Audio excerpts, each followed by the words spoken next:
जो हमारे उत्तराखंड में अच्छे अच्छे तपेश्वरी महात्मा है, नागा महात्मा है, वे इसी कुंभ में ऐसे ही आते हैं। जब कुंभ लगता है तभी आते हैं, ऐसा नहीं कि संसार में भ्रमण करते रहे। लालची गुरु लोभी चेला, और नरक में ठेलम ठेला।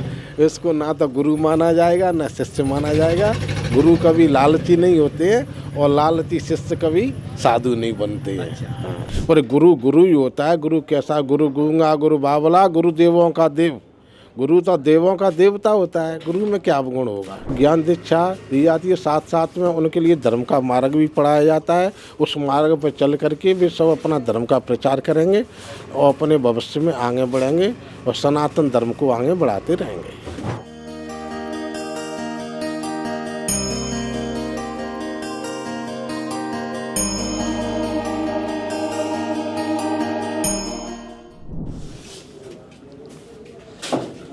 साथियों, जैसे आप देख पा रहे हैं, मैं इस महाराज जी के सत्संग का श्री श्री 108 श्री महंत रसराजपुरी जी का, और अपना मोबाइल नंबर भी देख सकते हो। आप अगर संपर्क करना कर सकते हो। महाराज जी दीक्षा देते हैं, यहाँ संस्कार करवाएंगे।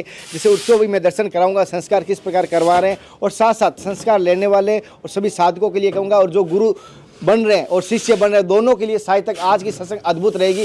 कुछ गुरुओं के लिए भी साहित्यक चुपते हुए औषधि के रूप में करेला कड़वा हो सकता है, कुछ शिष्यों के लिए नीम की तरह सत्संग कड़ी हुई हो सकती है। तो मुझे माफ़ कर देना, लेकिन मेरे को तो ऐसा है, सीधा बोलता हूँ। और महाराज जी से ऐसे भी सवाल करने की कोशिश करो जो आध्यात्मिक से जुड़े हो और संत और साधक और शिष्य और गुरु सबके काम आने वाले हों। और कोशिश कर रहा हूँ, कुंभ शुरू होने में अभी तक समय, लेकिन फिर भी जैसे इस कुंभ में बहुत सारे हजारों की संख्या में नए संत बनेंगे, हजारों की संख्या में नए अभी कैसे हम दीक्षा लेंगे, और किस प्रकार संस्कार होते हैं, क्योंकि संस्कार करवाने वाले हमारे महाराज जी हमारे साथ है। तो सबसे पहले मैं एक चीज़ आप सबसे कहना चाहता हूँ, प्रयागराज कुंभ में हो तो सबसे पहले बच्चों, छोटे अगर बच्चों को ला रहे हो तो उनके पहली बात छोटे बच्चों को प्रयागराज कुंभ में नहीं लाए, और लाए तो उनका साथ ना छोड़ें। और बड़े बुजुर्ग जिनकी दवा चल रही है, सांस की बीमारी है, तो मैं पहले कहूँगा उनको ना लाए तो ऐसी अच्छी व्यवस्था के साथ लेकर आए। बाकी अपने विचार है। और महाराज जी सत्संग शुरू करने से पहले प्रणाम करते हैं, फिर आगे चलते हैं। पहले तो महाराज जी मेरी तरफ से समस्त भक्तों की तरफ से आपके चरणों में प्रणाम को सिरो आनंद करो भगवान। महाराज जी जैसे प्रयागराज कुंभ है, लेकिन सुना इस प्रयागराज कुंभ के जैसे ग्रह नक्षत्रों की बात करें, पहले तो हम इस तरफ बढ़ते हैं। कह रहे हैं कि 145 साल बाद ऐसे आएगा, सौभाग्य रहेगा, जो नए संत बन रहे हैं उनके जीवन में ये जो संजोग आ रहे हैं, शायद तक ऐसा संजोग जैसे आपके जीवन में आया ही नहीं। जो ग्रह नक्षत्रों की बात करें, ये 145 साल की बता रहे, तो क्या ये सत्य है? किस प्रकार? हाँ जी, सत्य है। ये ग्रह नक्षत्र कभी कभी मिलते हैं। कुंभ तो 6 साल में भी अर्ध कुंभ लगता है, प्रयागराज में 12 साल में तो पूर्ण कुंभ लगता है। लेकिन ये ग्रह नक्षत्र, ये बात सही है, ये गणित के हिसाब से ये पंडितों ने और शंकराचार्यों ने जो मिलाए हैं, वो इतने 144 साल पे बता रहे हैं, वो बिल्कुल सत्य बता रहे हैं कि ये अभी मिले हैं।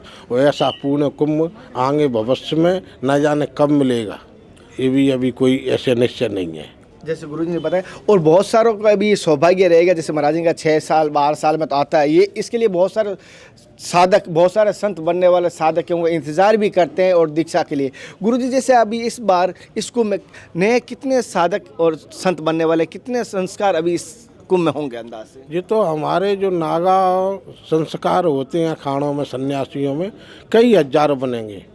कई हजार बनेंगे। हमारा जी आवान अखाड़ा, श्री पंचनाम आवान अखाड़ा है, जूना अखाड़ा है, और भी अखाड़े हैं सन्यासियों के, इनमें सब में नागा साधु बनेंगे। हाँ, कई हजार बनेंगे। लेकिन एक बात कहना चाहते तो जैसे एक संतों में गुरुजी सबसे बड़ी बात, हम उसकी तरफ बढ़ते हैं, संस्कार से तरफ। पहले बात ये जानना चाहता हूँ, आधे से ज़्यादा जो संत बने हुए, गुरुजी माफ़ी चाहता हूँ, कोई शुद्ध भी गलती हो जाए, टकसार होती है ना, जो अधिकतर संतों को पता ही नहीं है। टकसार क्या है संतों के बारे में? अरे टकसार का ऐसा है कि टकसार को जानकारी भी रखते हैं, जो महंत श्री महंत गुरु लोग होते हैं सब रखते हैं। और जो संत बन कर के और सीधे उत्तराखंड तपस्या वगैरह में लग जाते हैं, फिर नहीं समाज में आ पाते हैं, तो उनके इतना लिए टकसार का ज्ञान नहीं होता है। अच्छा। हाँ, पर कुंभ मेले में सब आते हैं। जो हमारे उत्तराखंड में अच्छे अच्छे तपेश्वरी महात्मा है, नागा महात्मा है, वे इसी कुंभ में ऐसे ही आते हैं। जब कुंभ लगता है तभी आते हैं, ऐसा नहीं कि संसार में भ्रमण करते रहें। अच्छा, कुंभ लगते हैं तभी आते हैं। अब बात करते हैं वापस संस्कार की तरफ, फिर इस तरफ आते हैं आध्यात्मिक की तरफ। जैसे गुरुजी संस्कार कराते हैं, जैसे कहा जाता है 5 संस्कार होते हैं और 16 पिंडदान होते हैं और साथ में एक 17 पिंडदान और बता रहे हैं कि गुरु का भी पिंडदान अपना करवा देते हैं। तो जैसे कि जो दीक्षा देते हैं तो गुरु किस प्रकार, कितने गुरु बनते हैं और क्यों बनते हैं? हमारे जो सन्यास जो परंपरा है उसमें 5 गुरु बनते हैं और 5 गुरुओं के बीच में हम दीक्षा संस्कार करते हैं और जो हमारी संस्कार की जो परंपरा है उसके अनुसार ही करते हैं। पिंडदान भी दे होते हैं, उनको जनेऊ कमंडल दंड सब धारण कराते हैं, उसके बाद में फिर उनका त्याग करवा के सबका और संन्यास में प्रवेश करते हैं। हमारे गुरु हैं जो उनके लिए संन्यास दीक्षा देते हैं और नागा साधु बनाते हैं। गुरुजी जैसे हम एलकेजी में कोई बच्चा एंट्री करता है तो उसको सबसे पहले बैठना सिखाते हैं, उसके बाद उसको एक स्लेट दी जाती है, जिसे एक चौक दी जाती है, जिसे वह वापस साफ हो जाता है हाथ से। उस प्रकार 0 से शुरुआत होती है। तो आपके यहाँ आते हैं तो आपकी क्या प्रक्रिया रहती है, सीधा ये जानना चाहते हैं? हमारी प्रक्रिया रहती है, हमारे संस्था की किताब छपती है, वो पुष्पांजलि के नाम से छपती है। उसमें सब परंपरा सब लिखा रहता है, संन्यास के बारे में, योग क्रिया के बारे में, जप तप हवन क्रिया तपस्या जो कुछ करना है उसमें सब विवरण होता है उसमें। गुरुजी संतों में 5 संस्कार सबसे पहले और सर्वश्रेष्ठ माने जाते हैं, उसके बाद पिंडदान। लेकिन 5 संस्कारों में सबसे पहला कौन सा होता है, उसके बाद कौन कौन से होते हैं? नहीं, 5 संस्कार तो उनके ये सब एक ही बार में होते हैं। एक ही बार ऐसे 5 गुरु बैठते हैं और सभी और महात्मा भी बैठते हैं। 5 गुरुओं के बीच में 5 संस्कार होते हैं। उसका दीक्षा संस्कार होता है, मुंडन संस्कार होता है, शिखा संस्कार होता है, मंत्र संस्कार होता है, लंगोटी भगमा भभूति, ये सब संस्कार उसके होते हैं। अच्छा, हाँ। और जो बाद में वो तपस्या का निर्णय लेते हैं, जैसे बहुत सारे संत अभी भी देख रहे हो आप कुंभ में, प्रयागराज में बहुत सारे साधक भी देख रहे हैं, कोई हठ योग कर रहे हैं, कोई भभूति रमार, कोई धुना ताप रहे हैं, कोई अलग अलग अपने हिसाब से कर रहे हैं, सबको प्रणाम है। लेकिन ये जो हठ योग करते हैं, किसी भी तपस्या को करते हैं, क्या अपनी स्वयं इच्छा से करते हैं या गुरु आज्ञा से करते हैं या किसी को देख के करते हैं? नहीं, देख को किसी के नहीं करते हैं, उनकी स्वयं इच्छा है कि हमको ऐसा योग करना है। कोई आसन सिद्ध करता है, कोई तपस्या में लगता है, कोई धुनी तपता है, कोई अपनी मान लो भुजा का अपने ऊंची भुजा करके योग करते हैं, हठ योग करते हैं, उर्ध्वबाहु बोलते हैं उससे। तो ये अपनी अपनी इच्छा से अपने अपने विचार जैसी धारणा होती है, गुरुओं से आज्ञा लेकर के करते हैं। जैसे गुरुजी ने बताया, जैसे आप उर्ध्वबाहु हुआ, खड़े सिर हुआ, चाहे दिगंबर हो, कोई भी हुआ, तो अपने गुरु आज्ञा से ही करते हैं। गुरुजी जैसे एक चीज़ और जानना चाहते हैं, जैसे अपने जो पिंडदान करवाते हैं, जैसे गुरुजी अपना स्वयं का ही पिंडदान क्यों करवाते हैं? क्योंकि फिर गुरु का ही पिंडदान करवा देंगे, फिर कंट्रोल किस प्रकार रहेगा शिष्य का? नहीं, पिंडदान तो यूँ करवाते हैं कि एंड में मान लो हम कहीं भी हमारा शरीर छूट गया तो उनका पिंडदान कौन करेगा? हमारे सन्यास में शरीर के लिए नहीं मानते हैं, तब तो संस्कार हो गए तो उनके शरीर के नहीं, शरीर से अलग होकर के मानते हैं। शरीर भी है और शरीर को मानते भी नहीं हैं, संकल्प विकल्प से अलग होकर के मानते हैं। जी गुरुजी, थोड़ा समय इस तरफ तो आता हूँ वापस, उसकी तरफ एक चीज़ और जानना चाहता हूँ आपसे। जैसे पहले हम संतों में सुने थे समाधि लेते हैं, और हालांकि परंपरा है भी कहीं कहीं, लेकिन ज़्यादातर अभी देखा हूँ जैसे दाह किया जा रहा है। ये क्यों होने लगा है, ये मैं जानना चाहता हूँ। दाह संस्कार क्यों होने लगा है?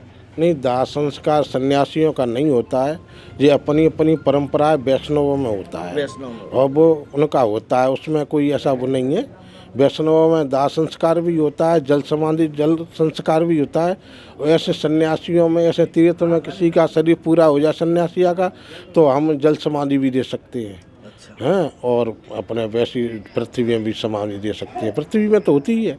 हाँ, गड्ढा तो। गुरुजी जैसे आपने बहुत सारे दीक्षा दी, आज तक बहुत सारे, पिछली बार भी दी है, तो आज तक आपने कितने नए साधकों को आप संस्कार कर चुके हैं आज तक? संस्कार तो कईयों ने का कर सके, कईयों महात्मा ने संस्कार करवाए और करते रहेंगे। ये तो जब तक है, जो परोपकार है, जितना भगवान की तरफ धर्म की तरफ बढ़ रहे हैं, सनातन की तरफ, उनका करवा रही है। जैसे गुरुजी आप सीधा ही संस्कार करवा रहे हैं, जैसे कि बाई चांस मैं 3 चीज़ माफ़ी चाहता हूँ गुरुजी, इस बात को इसलिए ले रहा हूँ कि बारीकी से हमारे साधकों को जानकारी मिले। कोई जैसे क्या होता है, कर्ज में डूब गया, वो सोचता है अब तो कर्जा नहीं चुकाया जा रहा, साधु बन जाते हैं, या तो वो होता है। एक होता है कि अब तो घर से नहीं पलना पड़ रहा, मजदूरी, तब साधु बन जाता है। एक रोग से परेशान हो जाता है, किसी प्रकार भी आ जाए, तो आप क्या उनको मार्गदर्शन देते? अगर कोई धन की गर्ज से आ रहा है, परेशान होकर आ रहा है, या बीमारी से आ रहा है, तो उनको क्या मार्ग देते हो पहले आप? नहीं, ऐसा नहीं है। जितना जो स्वयं इच्छा से आता है कि मुझे साधु बनना है, वो तो कहेगा अपने आत्मा का कल्याण करना है, उसको ही लिए योगदान देते हैं। तो भी परीक्षा तो होनी चाहिए ना जो गुरुजी। बेचारे पीड़ित हैं वो हैं, उनके लिए तो हॉस्पिटल खुले हैं, सरकारी हॉस्पिटल में अपनी दवा करवावे हैं। और फिर साधु भी दयावान होते हैं, कोई गरीब है तो उसको वैसे ही दान दिलवा देते हैं। तो अपनी गरीब या किसी की बच्ची की शादी होनी है या कोई बेचारे पे कोई कर्ज है तो उसका वैसे सहयोग करवा दें भक्तों द्वारा। साधु कहाँ से धन लेके आएंगे? तो परीक्षा कैसे करते हो? मतलब ये जानना चाहता हूँ मैं एक चीज़ ये समझ, जैसे मेरे पास कल एक साधु बच्चा मिला था कि हम साधु बनना है, लेकिन मैंने जब उससे आधार कार्ड या कुछ जानकारी लिए तो वो मेरे से भागने लग गया। तो इस चीज़ को आप कैसे परख पाते हो? मैं वो चीज़ जानना चाह रहा हूँ। तो गुरु जी देखो, आधार कार्ड तो सब ऐसे कोई गृहस्थी में से आ रहा है तो उसका गृहस्थी का होता है, और जब संस्कार उसके संस्कार हो जाएंगे, संन्यास में प्रवेश करेगा तो उसकी बंदियत और उसका नाम सब उसी आधार नंबर पर बदल जाते हैं।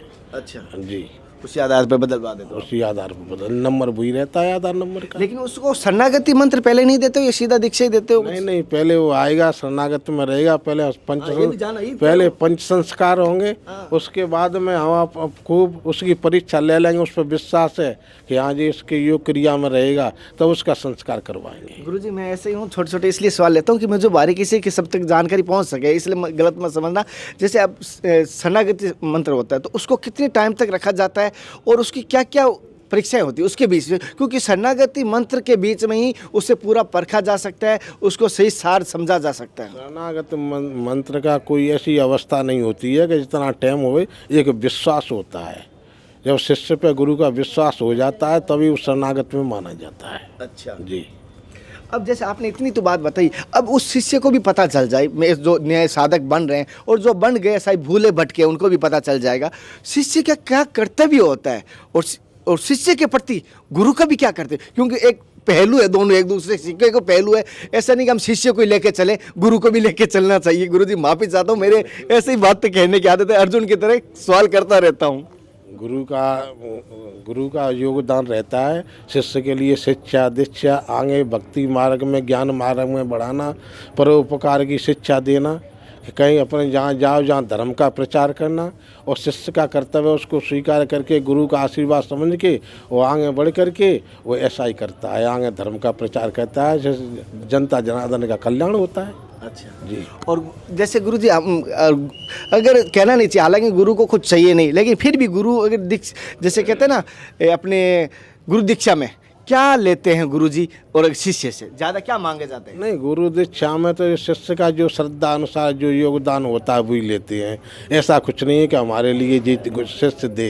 हाँ, ये सब ऐसे नहीं होते हैं कि नहीं एक ही चीज़ों पे तौल के रख के किसी पर डिमांड कर देंगे, नहीं शिष्य को जो देना पड़ेगा। जैसा शिष्य की श्रद्धा से बनता है वही गुरु स्वीकार करते हैं। गुरुजी माफ़ी चाहता हूँ, धन की तो बात की बात है, मेरे नज़रों में एक मानता हूँ कि अगर अभिमान है, कोई मान जो घर में विकार है, वो अगर वहाँ दे दे तो उसके जीवन में सबसे ज़्यादा फलीभूत रहेगा साधना में। ज्ञान अभिमान जो लेने देने की वस्तु नहीं होती है, ये तो केवल ज्ञान से ही और अपन उसको मान को घटा सकते हैं। किसी के अंदर अभिमान है, क्रोध है, तो ज्ञान और भक्ति उसके अंदर प्रवेश करेंगे तभी तो उसके विकार खत्म होंगे। अच्छा। देने लेने से थोड़ी ये चीज़ वस्तु नहीं है कि उसको दे दे वो खत्म हो जाए। जैसे एक बाद में दीक्षा लेने के बाद उसकी इच्छा हो जाए शिष्य की, जैसे बहुत सारे आपके शिष्य हैं और सुन भी रहे हैं और देख भी रहे हैं, तो वो चाहते हैं कि आपको प्रसन्न करे गुरु को। हर शिष्य की इच्छा, मेरे को भी इच्छा, मैं करता हूँ, मैं तो उनकी आज्ञा पालन करके संतुष्ट हो जाता हूँ। तो शिष्य गुरु को कैसे प्रसन्न कर सकता है? नहीं, गुरु शिष्य को प्रसन्न करना चाहिए कि गुरु उसमें ही प्रसन्न रहते हैं कि जो सही मार्ग पर चले, गुरु के बताए हुए मार्ग पर चले, अपने धर्म का पालन करे, चाहे वो धनवान हो चाहे निर्धन हो, गुरु के पास रहे या गुरु से अलग रहे, गुरु उसी से संतुष्ट रहते हैं और प्रसन्न रहते हैं जो गुरु के बताए हुए मार्ग पर चले। अच्छा जी। जैसे गुरु के बताए हुए मार्ग पर चले तभी गुरु जो प्रसन्न होते हैं। गुरु जी माफ़ी एक चीज़ और पूछना चाहता हूँ, हम आपके ये कहते नहीं कहते, अगर जीवन में लालची गुरु मिल जाए तो क्या करना चाहिए, और अगर लोभी चेला मिल जाए तो क्या करना चाहिए? लालची गुरु लोभी चेला, और नरक में ठेलम ठेला, इसको ना तो गुरु माना जाएगा ना शिष्य माना जाएगा। गुरु कभी लालची नहीं होते हैं और लालची शिष्य कभी साधु नहीं बनते हैं। हाँ, जो धार्मिक होते हैं वे ही साधु होते हैं। शिष्य और गुरु दोनों धार्मिक ही माने जाते हैं, धार्मिक ही होते हैं। जैसे गुरुजी ने बताया है, और तो अगर जैसा लालची गुरु लोभी चेला, अगर लालची गुरु मिल जाए तो उसे गुरु नहीं माना जाएगा, अगर लोभी चेला मिल जाएगा हमें गुरुजी के बाद ये गद्दी मिलेगी तो उसे शिष्य नहीं माना जाएगा। और गुरुजी एक चीज़ है माफी चल कि कहीं कहीं ऐसे स्थान आते हैं, जैसे अभी आपने बात कही, कहीं कहीं ऐसे स्थान आते हैं वहाँ पर गुरु का भी त्याग करना वर्जित और कहीं कहीं मान्य भी है। ऐसी ऐसी कई जगह बताया है शास्त्रों में, जैसे कि कहना नहीं चाहिए, शुक्राचार्य जी के भी एक बार त्याग किया था उनके शिष्य ने, आप तो उनको भली बात ही जानते हो, जब 52 भगवान उनकी परीक्षा के लिए आए, उन्होंने गुरु का त्याग कर दिया, गुरु की आज्ञा का पालन नहीं किया। क्या ये सही है? अगर गुरु धर्म के विरुद्ध लेके जा रहा है शिष्य को और उस समय शिष्य उस गुरु का त्याग कर सकता है? नहीं, ऐसा तो नहीं है। गुरु की वाक्या का त्याग तो कोई नहीं करता है। जब उनकी बात आती है शुक्राचार्य जी की, तो वहाँ त्याग नहीं है। उनने संबोधन किया कि आप पहचान लो, जो 3 लोग के नाथ आपके सामने खड़े हैं, आप भिक्षा दे रहे हो तो संभल के दो, ऐसा नहीं कि इंसान ब्राह्मण समझ के दे दे। फिर भी उन्होंने मना भी किया था मत दे। तो मना ने तो जो किया कि ऐसा नहीं कि हमारा सेवक कंगाल ही हो जाए, सब कुछ मांग ले। तो फिर भी शिष्य ने माना नहीं गुरु का कहना? माना नहीं, तो गुरु के आशीर्वाद से वो इतना हो गया कि आज भी उनको उनके नाम से ही चलती है। राजा बलि को कौन नहीं जानता है, सब जानते हैं उनके नाम। कहा जाता है गुरुजी, मैंने सुना है, बात पता नहीं, कहीं कहीं जैसे भक्त प्रहलाद ने पिता का त्याग किया, किसी ने माता का त्याग किया, किसी ने गुरु का त्याग, ऐसा इस वर्णन सुना है। जैसे परशुराम जी ने अपने माता का त्याग कर दिया, जब पिता की आज्ञा, पिता गुरु थे उनके लिए माता का त्याग। भक्त प्रहलाद ने पिता का त्याग कर दिया था भगवान नारायण की वजह से, ऐसा सुना है मैंने संतों से। हो सकता है मेरे में त्रुटि हो गुरुजी। प्रहलाद ने बिल्कुल त्याग किया, पर त्याग किया तो प्रहलाद ने अपने पिता को भगवान नारायण से मिलाया जी। ऐसे ही सब जो त्याग है, त्याग में गुण रस छिपा रहता है। परशुराम जी ने अपनी माता का त्याग किया, त्याग नहीं किया, उन्हें शीश ही काट दिया पिता के कहने पर, हैं, पर पुनः जीवन दान भी दिलाया उनके लिए। तो जो माता पिता गुरु के वचनों पर चलते हैं, उनका त्याग भी एक वरदान माना जाता है। और गुरुजी जैसे एक बात कहते हैं, कहना नहीं चाहिए, जैसे मैं किसी का नाम तो नहीं लूँगा, लेकिन उस बात को संकेत में आप समझ जाएंगे। अगर किसी ने दीक्षा ले ली और गुरुजी किसी कारणवश उनसे दूर हो गए, यानी किसी शिकार हो गए किसी कानून की, तो क्या वो गुरु बदल सकता है? अगर गुरु में कहीं अवगुण दिख जाए तो क्या? देखो, गुरु में तो अवगुण होता नहीं है, और जो अपने विचारों से आ जाए वही किसी के अनुभव से, शास्त्र से या सत्संग से निकाला भी जाता है अपने अंदर से। पर गुरु गुरु ही होता है। गुरु कैसा? गुरु गूंगा, गुरु बावला, गुरु देवों का देव। गुरु तो देवों का देवता होता है, गुरु में क्या अवगुण होगा? बहुत सारे ज्ञानी शिष्य क्या कहते हैं मुझे, मैं कई बार सत्संग में चलती है, कमेंट चलती है लाइव में, तो वो कह रहे हैं दत्तात्रेय ने तो 24 गुरु बनाए और उन्होंने इतने गुरु बनाए, तो ऐसा हमें वापस कहते हैं, तो हमें उससे क्या कहना चाहोगे? तो गुण के बनाए, जहाँ से गुण मिले उसको अपना गुरु मान लो। पर संस्कारी गुरु तो संस्कारी जो मंत्र दीक्षा देता है वही होता है। गुरुजी जैसे मेरे अनुभव के अनुसार मैं मानता हूँ कि गुरु का कोई शरीर ही नहीं होता। ये जो अवगुण की बात तो बाद में उठेगी जब शरीर समझेंगे। गुरु का कोई शरीर नहीं, गुरु तो एक शब्द का नाम है, जो शब्द हमारे कानों में मिला है या हमारे हृदय में उतरा है, वो शब्द है एक तत्व के रूप में। गुरु उससे कहते हैं जो रू माने प्रकाश, गो माने अंधकार, अंधकार में प्रकाश कर दे, वही गुरु शब्द से संबोधन किया जाता है। गुरु जी, मैं जो अगर सवाल में कोई त्रुटि हुई तो मुझे माफ़ कर दे। मैं तो ऐसे क्या है, जितनी हमारे साधकों को बारीकी से जानकारी मिलेगी तो मैं सोचता हूँ कहीं उनके मन में कोई ऐसा किंतु मृदु छोटा सा सवाल रह गया तो वो अंकुरित गलत ना हो जाए।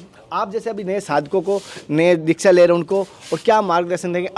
अब मुझे वो बताइए जो मेरे हित के लिए हो, मेरे भक्तों के हित के लिए हो। अब बताइए नारायण। ऐसा है, ये सब जब संन्यास में धारण करेंगे, संन्यास में प्रवेश करेंगे, तो उनके लिए ज्ञान दीक्षा दी जाती है, और ज्ञान दीक्षा दी जाती है, साथ साथ में उनके लिए धर्म का मार्ग भी पढ़ाया जाता है। उस मार्ग पर चल करके वे सब अपना धर्म का प्रचार करेंगे और अपने भविष्य में आगे बढ़ेंगे और सनातन धर्म को आगे बढ़ाते रहेंगे।